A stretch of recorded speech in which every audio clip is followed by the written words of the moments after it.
Hi guys, my name is Arya and I welcome you all to this ethical hacking tutorial. So I have a lot to cover and let's get started. Now to begin with, let's look into what exactly is hacking and let's go over a brief introduction to hacking and its different types. So hacking is identifying weaknesses in a computer system or networks to exploit its weaknesses to gain access. An example of hacking is like using a password cracking algorithm to gain access to a target system.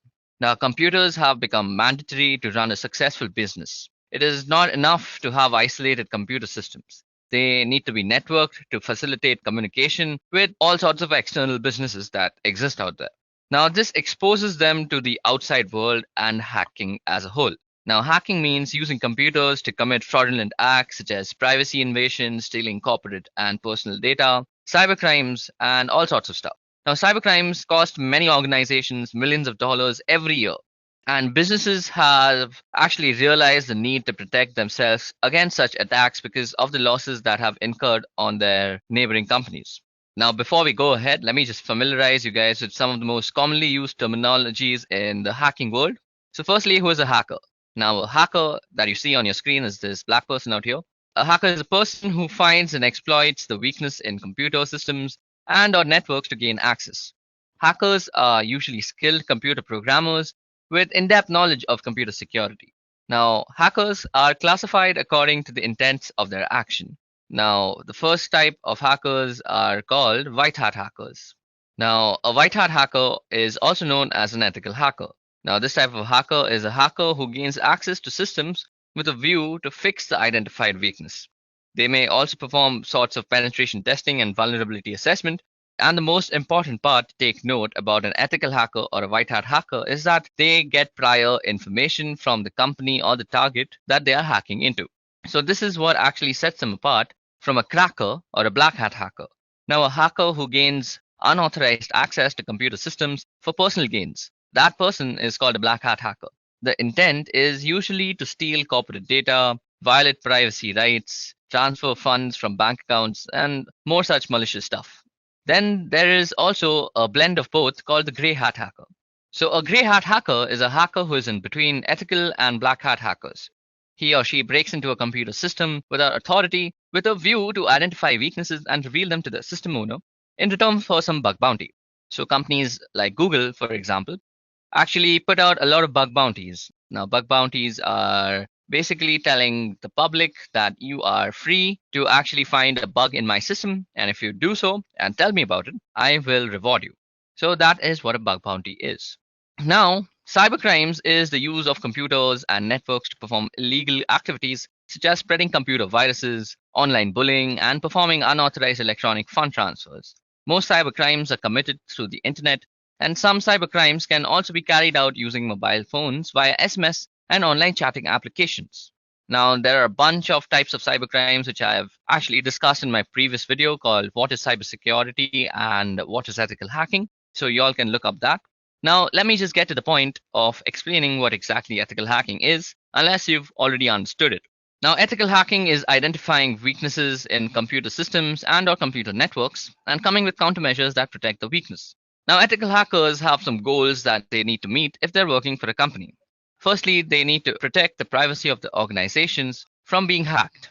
Secondly, they have to transparently report all the identified weakness in a computer system to the organization. Thirdly, they have to inform hardware and software vendors that are catering to the company of the identified weakness and how they can be patched. So these are the three main goals of an ethical hacker. Now, why is an ethical hacker very important for a company? Well, firstly, information is one of the most valuable assets of an organization.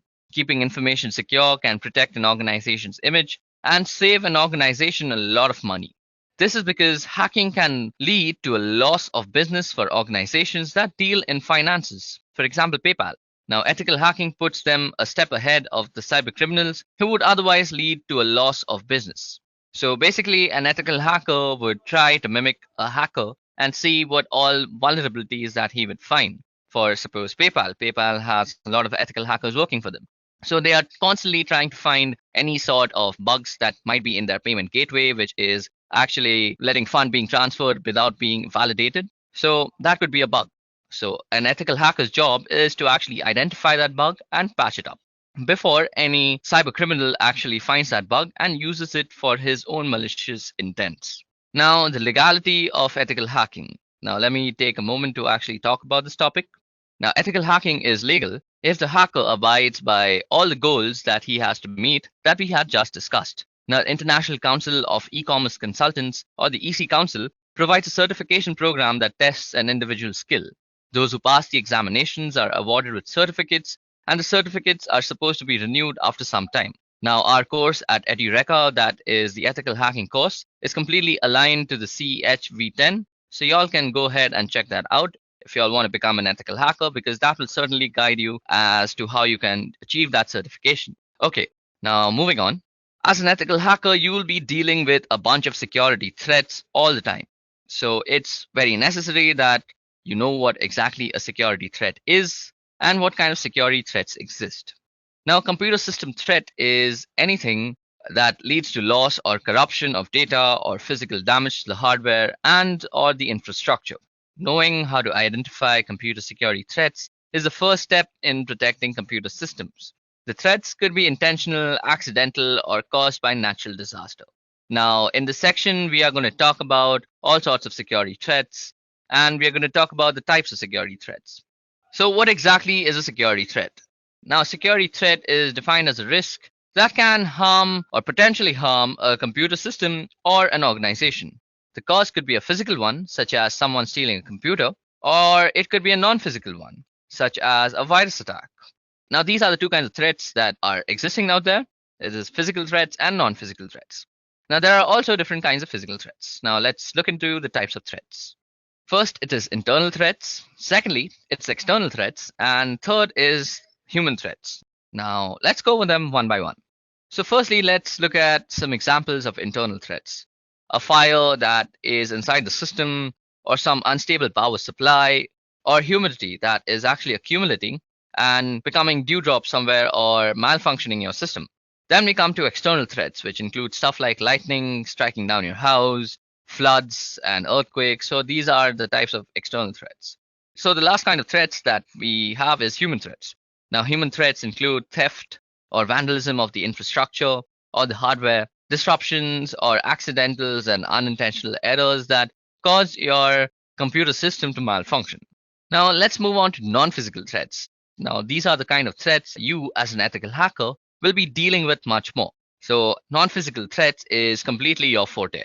So non-physical threats include loss or corruption of system data, or disruption of business operations that rely on computer systems, or the loss of sensitive information. Then non-physical threats can also include illegal monitoring of activities or computer systems, then cybersecurity breaches of all sorts, and other stuffs like viruses, trojans, worms, spyware, keyloggers, adwares. There's so many other stuff. Even denial of service attacks come under non-physical threats. So basically you get the idea that anything which doesn't have a physical form, like a computer virus or worms or a DDoS attack, is a non-physical threat. Now, to protect an organization against non-physical threats, there are things that you could do. So firstly, as an organization, to protect your computer system from the previously mentioned threats, an organization should have a logical security measure in place. Now, logical security measures could include stuff like antiviruses or cybersecurity measures like some incident response system that you have for your organization for such stuff. Now, to protect yourself against viruses and trojans and worms and all sorts of stuff, an organization can use antivirus softwares. Now, in addition to antivirus software, an organization can also have a control measure on the usage of external storage devices and visiting websites that is most likely to download unauthorized programs onto the user's computer. Thirdly, unauthorized access to computer systems resources can be prevented by the use of authentication methods, and the authentication method can be in the form of user IDs and strong passwords, smart cards, and biometrics of sorts.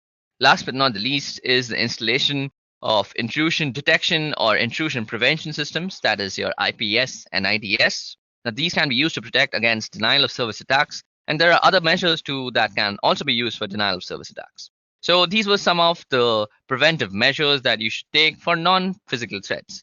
Now, it is not necessary for you to become an ethical hacker to take all these preventive measures.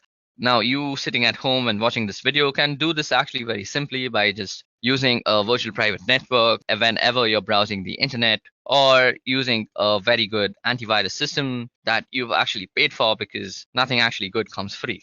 Let's remember that. Now I digress, and let's move on. Okay, now let's talk about the skills that you would need to become an ethical hacker. So firstly, you need to be good at programming. Now, a programming language is a language that is used to develop computer programs, and there are plenty of examples like HTML, JavaScript, Python, PHP, and you should be proficient at quite a few of these. I'll tell you why very soon. So, secondly, you should also have a very good and in-depth knowledge of operating systems, especially because you'll be working on Linux mostly if you're an ethical hacker. Now, you should know how to go about the command line that exists in Linux and all the bash commands, because you'll be extensively using them for your networking purposes. Which brings me to my third point, that you should be proficient at networking and should know the ins and out of how a packet actually gets delivered from your computer to a target system. So, three things: programming, operating systems, and networking. These are the three things that you'll be basically playing around with every day as an ethical hacker. Now, many people normally ask, what programming languages should I learn if I am trying to become an ethical hacker? Well, there is no one answer, because you'll be dealing with a bunch of services. So it would be smart of you, as a person pursuing ethical hacking, to know at least one example of all the types of languages that exist out there. For example, take HTML. So you could learn HTML for actually knowing how web pages work, which will help you because it's a cross-platform language, and it is basically good if you're actually targeting web hackers. Now, login forms and other data entry methods are used using HTML to get these form types of data. Now, you could also learn PHP, which is a great server-side language and is widely used over the internet. And knowing PHP will actually help you exploit weak PHP code. So if suppose a company has some very weak backend and you as an ethical hacker have to test out their backend, you should be proficient enough to know what the language is doing and where the discrepancies in the code exist, because you wouldn't know that if you're not proficient at PHP. Same goes for databases. Now, you should definitely know some PostgreSQL and some NoSQL along with some SQL, of course, because SQL is the most commonly used. But as an ethical hacker, you'll be working with these three types of databases. So it would be pretty helpful to know all these types of languages, like MySQL is a must. Then also knowing some bash scripting, because you'll be working on Linux, and most of the times you'll be tinkering around with tools and you'll be trying to customize them to meet your own needs. So you should learn all sorts of programming if you're trying to become an ethical hacker, because there is no single language that you'll be working on. Now, where else is programming actually used when ethical hacking? Many people ask me, after asking what programming language should I use, that why should I learn programming when I'm doing ethical hacking? Now, let me just try and explain that. Now, firstly, hackers are the problem solvers and tool builders of the company, and learning how to program will help you implement the solutions to problems that you find in the company's security. Now, it also differentiates you from script kiddies who actually use pre-made tools to actually hack into systems. So those are the people who are just practicing hacking and they already use pre-made tools like Metasploit and MITMF frameworks to actually pull off some hacking gimmicks. Now, writing programs as a hacker will also help you automate many of the tasks which would usually take a lot of your time to complete. So time saved is money made. And thirdly, writing programs can also help you identify and exploit programming errors in applications that you will be targeting. Now, last but not the least, you don't have to reinvent the wheel all the time. There are a number of open source programs that are readily usable out there, but it is always useful that you can customize already existing applications and add your own methods to suit your needs. And that would be impossible if you had no idea of how to program. So there you go. I gave you 4 very good reasons as to why you should learn programming as an ethical hacker or person who is trying to pursue ethical hacking as a career. Now let's go with the different types of tools that ethical hackers use on a day-to-day basis. So the first tool that we are going to talk about is NetSparker. Now NetSparker is an easy-to-use web application security scanner that can automatically find SQL injections, cross-site scriptings, and other vulnerabilities in your web application and web services. And it is available as an on-premise and a software as a service solution. Now, its features include dead accurate vulnerability detection with unique proof-based scanning technology. It is also known for its minimal configuration required. The scanner automatically detects the URL, rewrites rules, custom 404 error pages. Then is the REST API for seamless integration with the SDLC bug tracking, and it is also a fully scalable solution. It can scan 1,000 web applications in just 24 hours. Okay, so the next tool that we're going to be talking about is burpsuite. Now, burpsuite is a useful platform for performing security testing of web applications. Its various tools work seamlessly together to support the entire penetration testing process. It spans from initial mapping to analysis of an application's attack surface. Now, its features are that it can detect over 3,000 web application vulnerabilities. It can scan open source softwares and custom built applications. It has an easy to use login sequence recorder and allows the automatic scanning, and it can also be used for reviewing vulnerability data with built-in vulnerability management. It also easily provides wide variety of technical and compliance reports, and it can also be used for detecting critical vulnerabilities with 100% accuracy. It can be used for automated crawl and scan, advanced scanning features for manual testers, and it is also a cutting-edge scanning logic. Now, the next tool that we're going to be talking about is Nmap. Now, Nmap is a reconnaissance tool. Now, reconnaissance is the first phase of ethical hacking. So, in reconnaissance, we are actually trying to gather all the information, and Nmap is a brilliant tool for doing that. It can tell you about the domain name server, it can tell you how a packet is actually reaching the target system, it can determine what kind of an operating system the target system is using, which is basically footprinting. It can also do some very basic fingerprinting that is trying to figure out how a packet reaches, which I just said. What is the server information? Like when was the server created? Whose name is the server under? Where is the server located? So all sorts of information gathering stuff. Nmap is a brilliant tool. Now the next tool that we're going to talk about that ethical hackers use on a daily basis is 𝐸𝐸𝐞. Now, 𝐸𝐸𝐞 is a fully automated ethical hacking solution that mimics a hacker to keep one step ahead of malicious intruders. The web application security scanner accurately scans HTML5, JavaScript, and single-page applications.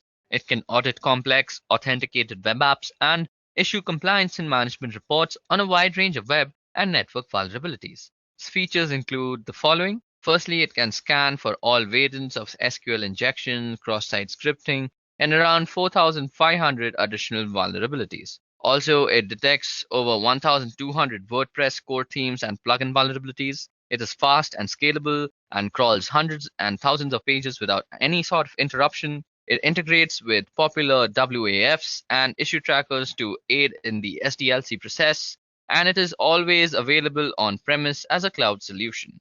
Okay, now the next tool that we're going to talk about is Hashcat. Now, Hashcat is a robust password cracking ethical hacking tool.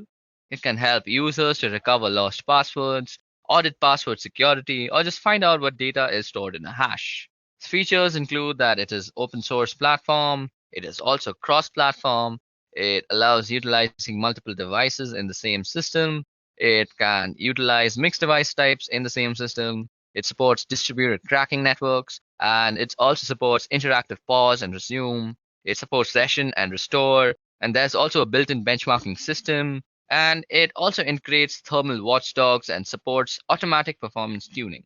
And okay, so the last tool that we're going to be talking about that ethical hackers use almost on a daily basis is called SQL Map. Now, SQL Map automates the process of detecting and exploiting SQL injection weaknesses. It is open source and cross-platform, and it supports the following databases.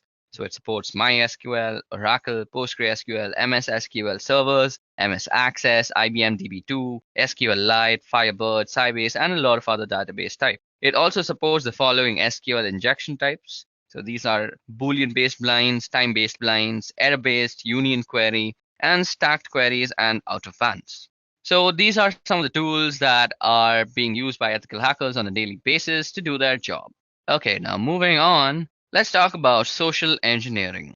So what exactly is social engineering? Now, social engineering is the art of manipulating a user or a bunch of users of a computing system into revealing confidential information that can be used to gain unauthorized access to a computer system. The term can also include activities such as exploiting human kindness, greed, and curiosity to gain access to restricted access buildings or getting the user to installing backdoor software. Knowing the tricks used by hackers to trick users into releasing vital login information, among others, is the fundamental in protecting computer systems. Now, social engineering is a very widely used process. So, as an ethical hacker, you should know what is exactly social engineering and how it is done. So, basically, social engineering is manipulating people, as I just said. And you must all know that people are very easy to manipulate in this world because, one, they contain emotions, and secondly, emotions can wave on from one form to the other. One day you're sad, the other day you're happy, and a hacker very well knows how to actually manipulate you into giving out your information based on whether you're happy or sad. So, as an ethical hacker, it is very important for him to educate his organization's people on how to not get social engineered and giving up their social credentials. So, this is why I've included the topic of social engineering. Now, let's go over the phases of social engineering. So, social engineering is divided into 5 distinct phases and they form a cycle. So this cycle is generally used by hackers when they're performing social engineering on you. So you as an ethical hacker should also know these 5 steps. So first step is gathering information. Now this is the first step and the hacker learns as much as he can about the intended victim. The information is gathered from company websites, other publications, and sometimes by talking to the user of the target system in itself. The next part is actually planning your attack. Now, the attacker outlines how he or she is intending to attack the target victim, depending on the information that he has gathered from the first phase. Now, after the person has decided how you are going to be attacked, he is going to try and acquire all the tools to attack you. So these include computer programs that an attacker will be using when launching the attack. So this can be something as simple as Metasploit to something as complex as a fully catered ethical hacker built penetration testing tool. Now, the fourth part is actually performing the attack. So the weaknesses that have been found through all the information gathering is attacked on with the tools that have also been gathered. Now, the information gathered during the social engineering tactics, such as pet names, birth dates of organizations, founders, and all sorts of information, is used in attacks such as password guessing. So, after the information is gained, the cycle keeps going on, and even more crucial information is passed down to the hacker. Now, social engineering techniques can take many forms. Now, these are the forms that you will normally see. So, first is the familiarity exploit. Now, users are less suspicious of people they are familiar with. That's normal human tendency. An attacker can familiarize him or herself with the users of the target system prior to the social engineering attack. And now the attacker may interact with the user during meals, when the user probably goes out for a smoke break, and he or she may join on social events while they're out for a drink, and something like that. This makes the attacker familiar to the user. And let's suppose that the user works in a building that requires an access code or card to gain access. Now, the attacker may follow the user as they enter such places, and the users are most likely to hold the door open for the attacker to go in as they are familiar with them. Now, the attacker can also ask for answers to questions such as where you met your spouse or the name of your high school math teacher. And the users are most likely to reveal the answer as they trust the familiar face. This information could be later on used to hack email accounts, other accounts that ask similar questions if one forgets their password. Now, the second technique is an intimidating circumstance. Now, people tend to avoid people who intimidate others around them. Using this technique, the attacker may pretend to have a heated argument on the phone or with an accomplice in the scheme. The attacker may then ask the user for the information which would be used to compromise the security of the user system. The users are most likely to give the correct answer just to avoid having a confrontation with the attacker. This technique can also be used to avoid being checked at a security checkpoint. Now, the third kind is phishing. Now, this technique uses trickery and deceit to obtain private data from users. The social engineer may try to impersonate a genuine website such as Yahoo or Facebook, and then ask the unsuspecting user to confirm their account name and password. This technique could also be used to get credit card information or any other valuable personal data. Now, the next form is tailgating. This technique involves following the users behind as they enter restricted areas. As a human courtesy, the user is most likely to let the social engineer inside the restricted area. And the third one is, of course, human curiosity and emotions as a whole. Using this technique, the social engineer may deliberately drop a virus-infected flash disk in an area where the users can easily pick it up. The user will most likely plug the flash disk into the computer, and the flash disk may contain auto-running viruses, or the user may be tempted to open a file with a name such as the employee re-evaluation report, which may actually be an infected file. And above this, human greed is also a major thing in social engineering. Many people are lured in by making promises such as, I'll give you so much money if you click this link, or you can win a game and win so much money, which is just general forms of social engineering to get your credentials or cookies. Now, there are a bunch of countermeasures that you can take. Now, these are pretty obvious, but let's just discuss them because we have quite a lot of time. So to counter the familiarity exploit, the user must be trained not to substitute familiarity with security measures. Even the people that they are familiar with must prove that they have the authorization to access certain areas and information. To counter intimidating circumstances, users must be trained to identify social engineering techniques that fish for sensitive information and politely say no. Thirdly, to counter phishing techniques, most sites such as Yahoo use secure connections to encrypt data and prove that they are the ones who they claim to be. Checking the URL may help you spot fake websites and avoiding responding to emails that request you to provide personal information. Now, to counter tailgating, users must be trained not to let other users use their security clearance to gain access to restricted areas. Each user must use their own access for clearance at all times. And human emotions can be helped. As we all know, humans are stupid, and there's no helping human stupidity. But still, as a general rule of thumb, never reply to any Nigerian or any African guy that is asking you for money because you just felt too kind one simple day. Okay, so those were the types of social engineering. Now, as ethical hacker, you will be dealing with a lot of cryptography. So I've also included cryptography in this tutorial. So let's go over what exactly is cryptography. Now, information plays a vital role in running businesses, organizations, military operations, and such. Information in the wrong hands can lead to loss of business or catastrophic results. Now, to secure communication, a business can use cryptology to cipher information. Cryptology involves transferring information into non-human readable formats and vice versa. Now, let us discuss what is cryptography. So, cryptography is the study and application of techniques that hide the real meaning of information by transforming it into non-human readable formats and vice versa. So let me just try and illustrate how cryptography looks like. So suppose we have some text that says I love apples. Now, if you were to use some cryptographic algorithm that actually encrypts this text by actually shifting the letters by 2, it would look something like this. So I would turn into K, and L would turn into N, O would turn into Q, V into Y, and you would have something what we call in the computing world as ciphertext. Now, ciphertext is confusing and it is almost impossible to understand if you don't really know the key. But as an ethical hacker, your job will be mostly turning ciphertext into plain text without actually knowing the key. Now, that is exactly what is called as cryptanalysis or cryptanalysis. So cryptanalysis is the art of trying to decrypt the encrypted messages without the use of the key that was used to encrypt the messages. Cryptanalysis uses mathematical analysis and algorithms to decipher the ciphers, and the success of cryptanalysis attacks depends on the amount of time available, the computing power available, and the storage capacity available. Now, let's go over the types of cryptanalysis techniques or the techniques that are used to break into ciphertext.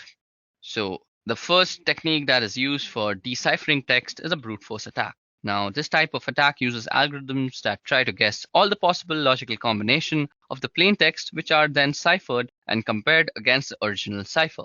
Second kind is dictionary attacks. Now, this type of attack uses a word list in order to find a match of either the plain text or key.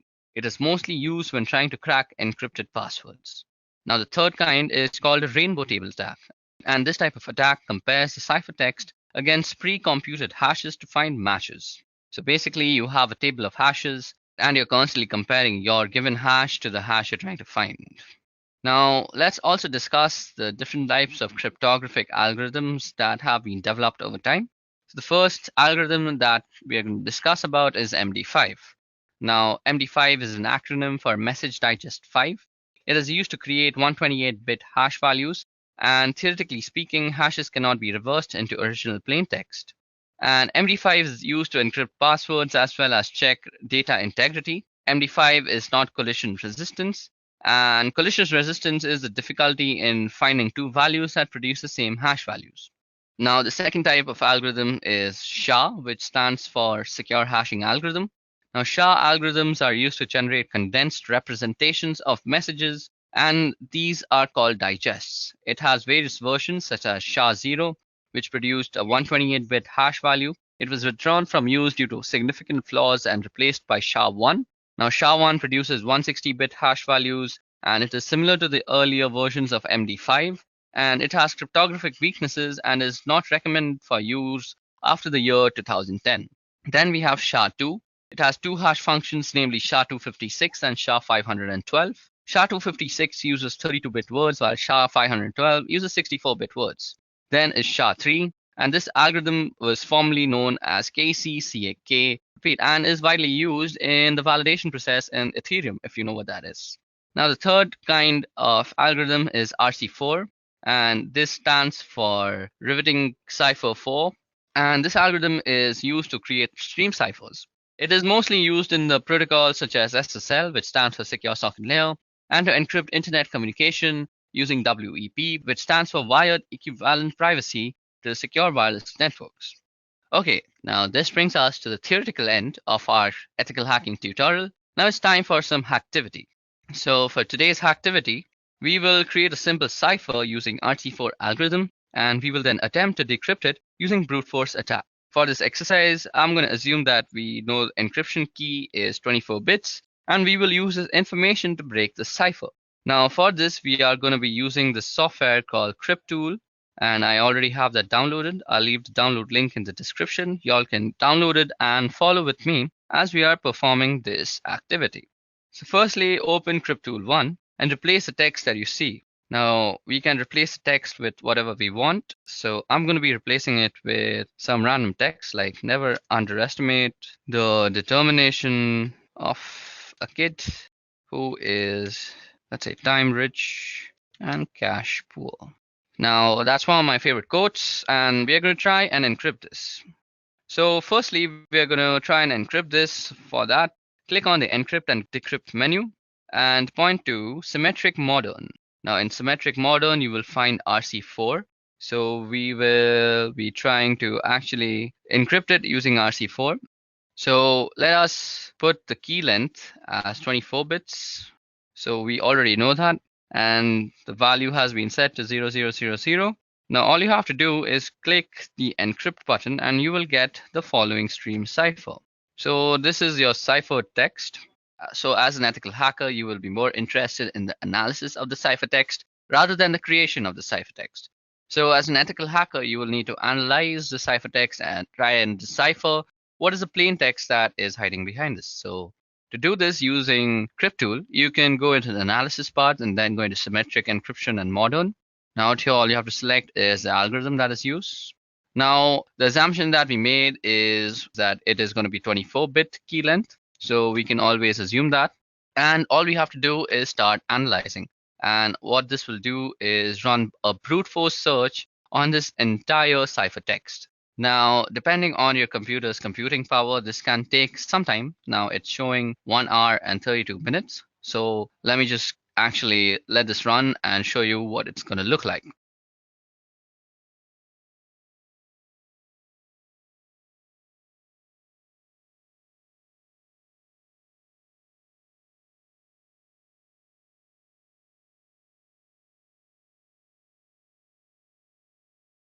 Now, as you guys can see here, our brute force attack has been completed. It took quite some time, but our results are out here. So our result is divided into these 4 columns. So first is the entropy. The second is the hex dump. That is the hex that was analyzed. Now the third part is the part that we are interested in. So this is the cipher or the deciphered text that we got from the ciphertext. And these are the keys that were used to actually decrypt them. So when the key 4, or rather C19334 was used, this is the decrypted text that we got. Now, all these makes no sense, but just to actually identify what probable plain text is to a certain ciphertext, always look for the entropy. Now, out here, this has the lowest entropy, that is 4.0001. And as we can see that it is indeed the sentence that I had typed out. Never underestimate the determination of a kid who is time rich and cash poor. So this actually shows us how RC4, that is a brilliant cryptographic algorithm that is used in SSL and WEP, can be so easily broken with a brute force analysis.